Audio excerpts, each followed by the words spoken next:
สบายดีจ้าพี่น้องทักทายสบายดีตอนแดดโอ้ยคุณพี่เรากินอะไรแล้วใส่แป้งได้น่าได้ใส่เนาะนี่เลยทางหล้างก็งามแดด มาแต่บ้านหน้าบอมาหอดแล้วก็ให้น้องดาวไปเอาได้อะไรมาจ้ะโมได้ของฝากของจอดโม30 หน่วยโมว่าได้ใส่เนาะขอบคุณพี่ดอนนะคะ พี่ดอนซื้อให้กินจ้าขอบใจเด้อ ลุงบอยว่าให้น้องพนี่เอามือพี่ดอนซื้อให้กินว่าสัน ซื้อน้ำวันน่ะซื้อน้ำไอ้บอยมักโมพี่น้อง30 ลูก 30 หน่วย ลูก งับมา ปั่นกันเด้อ น้องยิวน้ำได้คือจังว่าเราว่าจะปั่นชาวจิ๋วแล้วก็ไผ ให้อีกแล้ว นั่งเมย์ แล้วแต่เรา อันนั้นกระตุกนะน้องเมย์ น้ นะ องเมย์ปันยังกินมันไรหน่วย กันลูกของลูกขาว 600พอ เดี๋ยวสิเอาไปพาชูเบนากิน หน่วยนางดำเบิดสิตำอีหยังตำมักกะโรนี ก็ใหญ่ ตำมักกะโรนีซามะนาวน่ะดินน้ำดินอ่างน้ำกับเอ้ยน้ำเพิ่น ปาดซีนเลย ไปปาดเบิ่งสิ เบิ่ง มันจะเป็นอะไร หมักโง่อันเดียวกันกับของปูน้องตะวันหน่วยกระซ้ำกัน หน่วยกระซ้ำกันกับของปูน้องตะวันเห็นบ่เรากองอยู่ในเรือนเราตอนเราถ่ายคลิป กองจุดพูนอยู่ หน่วยชั้นนี้ โอเคหมดเลย โตของแถมก็มีได้2 หน่วยนะละหมายเฮานะของแถมบ่อนมีแนวจ เขา อ บอกว่าเอาของแถมมาเด้อค่ะว่ะเพิ่นละเอามาให้2 หน่วย แถม2หน่วย 32 2 4 6 7 8 9 10 11 12 13 14 พอดีอันเท่ากันกินอันนั้นแล้วกินตำแล้วสิออกเมื่อพูด จักงง ถ้าเด็กหน่อยเลิกโรงเรียนมาจักหน่อยนี่แล้ววะ 4-5 โมง แถมหน่วยหนึ่งไป ถ้าไปเตยเลิกมาโรงเรียนก็สิไปซอยเวียกเฮือนงานพี่น้องเตรียมงานดอกหลานสาว ไปหาออมมันเขียนไว้ให้ยายสิก่อนเพิ่นก็ได้บาทคนเขาน่ะได้บาทไปเก็บ เฮากับเจ้าและคนเอากระตาดิ เอากระตาม ตามไม่ใส่บ่ เอาไปว่าเจ กระตาอันเสื้อผ้านั่นอันใหญ่ๆนะมาเอาเก็บใส่แล้วเขาห้ามเอา สิไปว่ามีสิทำปะ มื้อนี้น่ะได้ไปปุเต้ไอ้บางไปอยู่แจม เราชวนไป กระตาเราจะไม่รู้ไหม ใส่ไล่กันเนาะใส่สำหรับไปได้ ไปที่ละ10ไปที่ละ10หมวก เอาไว้ใส่ไปในหอ ไปบัดนี้เขาสิเปลี่ยนตะกร้องเขาเป็นตะกร้องก็ได้นะนี่เฮ้ยโอ้แตกก้อนบ่ได้กินหงโม่สิรุด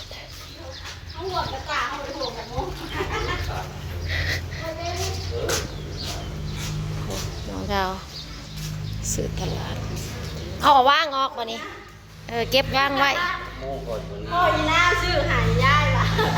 พออีนาวซื้อหักโม่ให้2 ตายาย เอากระตุกกระผ่าเบิกหน้าคนใหญ่พอกินโตอันเอามาเถอะ เมื่อเช้านี่จักหน่วยเฮาเอามาแซ่บบักโม่อันปู่น้องตะวันอันนั้นนะ หมูอ้อยคือกันล่ะ โม่อ้อยอันเดียวกันนี่แล้ว หมูสวนอ้อย ก็พอดีเอาตัวนั้นมาให้ปุ้ยกินกับตัวนี้มื้อบัดนี้ โอเค ตัวนั้นเบิดพอดี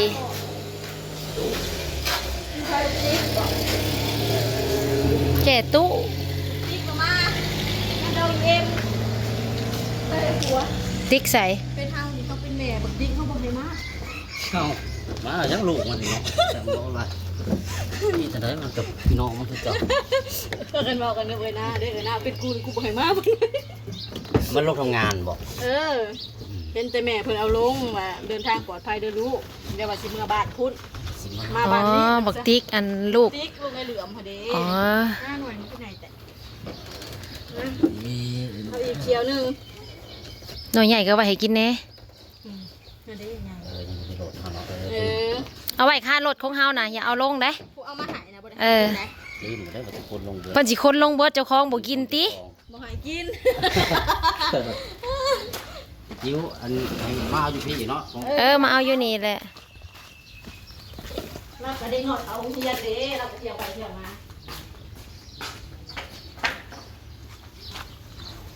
ยังจากลูกมันโอ้เฮือนน้องดาว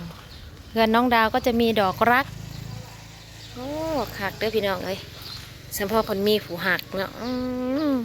เฉพาะมีผู้บ่าวหักผู้บ่าวเพลง มีดอกหักว่าสันบางอย่างจักหน่วย2 4 6 8 10ยังเหลือ10หน่วยหนูเงาออกอีกเพื่อพันกัน ยิบบ้านนี่เราบ่ได้เอาจักยิบหายเราอันยิบมือหายเราจะมาชูกระเกะเรา เหมือนกันยิบเข่าอีกวะ แล้วยิบเราพับขาทางหลังมันเด้ตัวมันจะเฉะของเฮากับตัวหน่อยกว่าเจ้าเฮาใส่มันบ่คือ แต่เสียตาสายอ่ะ เจ้าเต็มกว่าเฮาเด้เจ้าใส่มันบ่เป็นหยัง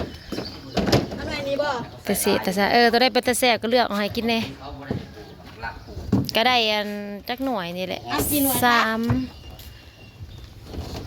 เล็กหน่วย กินงามแน่ถึงแซ่บ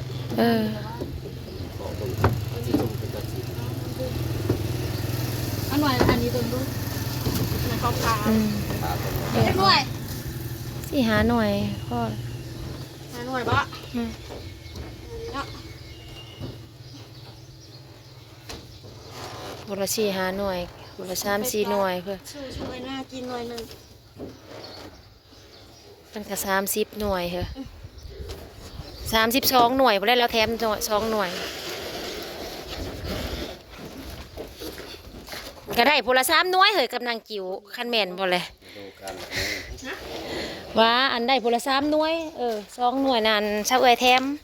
ก็เลยเอา3หน่วย คุณพี่เป็นคนขนมาน่ะพี่เอา3หน่วยบ่นางจิ๋วมาเอาเองบ่ได้เพื่อได้พี่อภัยพายอยากกินเบิดก็สิมาเอาดอกบ่ต้องขายเด้อกองไว้นี่แหละ เอาไปกินเพิ่มใส่ตู้เย็นไปกิน ก็เป็นสิเบิดบาทเดียวมัน30หน่วยไปสิไปกินเบิดคนละ2หน่วย3หน่วยปันกันพี่น้องกันหลายคนเพื่อลงข้าวแน่ เอาไปเลยบ้านไปกินแล้วก็เอาไปกินก็จะกะใส่ตู้ไปกิน ผ่ามึงดูฮะ ยังไงได้ หน่วยงามเถอะผ่ามึงอย่าคายหนาคายหนวดเด้บาดมึงดูเอาบาดออกมาผัดบาโบซุกเนี่ยมันโบซุกแล้วห้องหาลุงบอยหลดได้ นี่ ก็แซ่บนี่แล้วเขาเนี่ยสวนอ้อยเฮ้ย ชิมดู บัก สิ โม่บริใส่ยมใส่ยาดอกสารคันอยู่ในอ้อยนะมันก็สิยังบ่แซ่บแล้วอันมัน พวกอยู่ตะวันพอดีก็ยังหวาน ไม่รับหอมม่วนน่ะเจ้าจะให้ได้ลูกก็ได้หรอก กินมึงดูกินให้ปลาลุงมึงดูกิน จะ ให้ หวานไหม กินให้บ่ซื้อเบิ่ง หวาน ดู บ่ ซื้อใจบ่ หรือหวานคือคนกิน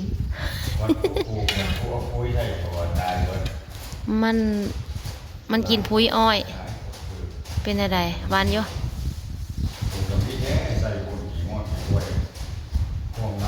ชมบ่ชมหวานๆบ่ บ่หวานแห้งปานใดเบิ่งซีมัน บ่หวานแห้งบ่ได้ดอกเพราะว่าเฮาบ่ได้ฉีดยามันใหญ่ธรรมชาติใส่ปุ๋ยกับปุ๋ยอ้อยพุแม่ว่าเขาเจ้าปลูกอ้อยแล้วเขาเจ้าก็ปลูกเม็ดมันใส่ มันละเกิดขึ้นมาคักแน่ เจ้าปุ้ยเจ้าก็ใส่มาแล้วเจ้าปุ้ยยังก็ใส่น้ำตาลสีปุ้ย จีกับปันนี้ใส่กับปันนี้ ต้องปาดใส่ตู้เย็นไว้กิน โคตรงามโคตรงามวันนี้ เพิ่นถือขี้โพดยายนี่ บ่แม่นลุงบางลืมหูดชิบ ลุงบาง ลืมหูดชิบ ลุงบางลืมหูดชิบเอามาซิมให้ตากล้องซิมมึงดู มะม่วงย่างแล้วก็งาม ใจละลายเด้อผู้ซื้อหมักโมให้ แซ่บ ปีนี้ห้อย หวานซ้ำหนองดาว คุณพี่ดอนหวานสับเฮาเรียกว่าเฮาจาง จะเอาขี่ไก่ หวานปานใด มันมีขี่ไก่ขี่งงเนี่ยขี่งงมันโค เดี๋ยวปลาไว้ทำปลาไว้เอิงเนาะจุกค่ะ ชุบกำลังเอา ยอมกิน แล้วทำจะจุกเขา ยอมกินเด้อมันจะกินจักเดือนหนึ่งเลยอะ ก่อน ให้มันกลุ่มประมาณเดือนหนึ่งก็ยอมกินฝากให้นางกิ้วเอาไปให้นางเม่แน่ เฮากับสิบบันกันกินพี่น้องแบ่งกันกิน ยิน สิเฮ็ด แบ่ง ของเกิดกับแบ่งเบิ่ล่ะ พี่น้องกิน ตัวปูน้องตะวันเอาใหายน้ำแบ่งเบิ่ล่ะเอาใหายเจ้าเมื่อเช้านี่แหละก็เบิดเท่านั้นแหละ เอาเรือไว้ช่องหน่วยหนึงนั่นเฮือนน่ะ ข้าวกระสิปลาชุบยิ้มไว้กินเขากับอาการห่อนๆจังซี่ เอาใหายอันไผ่กุ้งเบิด เต้น ถ้าอาบน้ำอาบน้ำแล้วก็ไปซอยเขาเฮ็ดอยู่ให้กินเพื่อสิขึ้นมาเฮ็ดอันแกงเขียดให้ไว้ให้ยายแก้วก่อน เอาเลยเปิดตาเรา เพิ่นหนาวเอาเกลือเขาไว้ก่อนอันนี้เนี่ยกินเล็กหน่อยอันนี้เนี่ยกินผู้เฒ่า อืม หวาน เอาคนสิตก อันนี้แกงพะแนงแกงเผ็ดตัวโหนมักกิน อันนี้ไข่มดแรงห่อหนึ่ง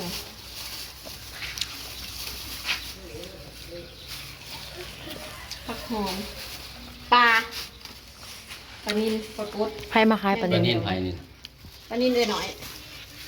หน่อยเล่นี่ อืม เราก็มีปลานินขายปลานินในน้อง ไม่น้อง ป แล้ ลาว นินได้น้อง ต้นใหญ่อยู่กับปลานินของเขาเนาะ เอาเกลือไปไว้ก่อน จะได้เอาปลาในน้องเขาเจ้าว่ามันเป็นน้องใหญ่นะนี่ โอเคจ้าสำหรับคลิปนี้เราก็ขอจบคลิปแบบเพียงสนิทกันนะพี่น้องเด้อขอบคุณหลายๆเด้อผู้ใหญ่ใจดีพี่ดอนน่าเป็นซื้อบักโมหายขอให้เฮงๆรวยๆเด้อจ้า อยู่ดีมีแฮงสุขหมันเจอกันที่หนาเด้อ โด บ๊าย ขอ บบาย คุณค่ะ บ๊ายบา ใจ ย หลายๆ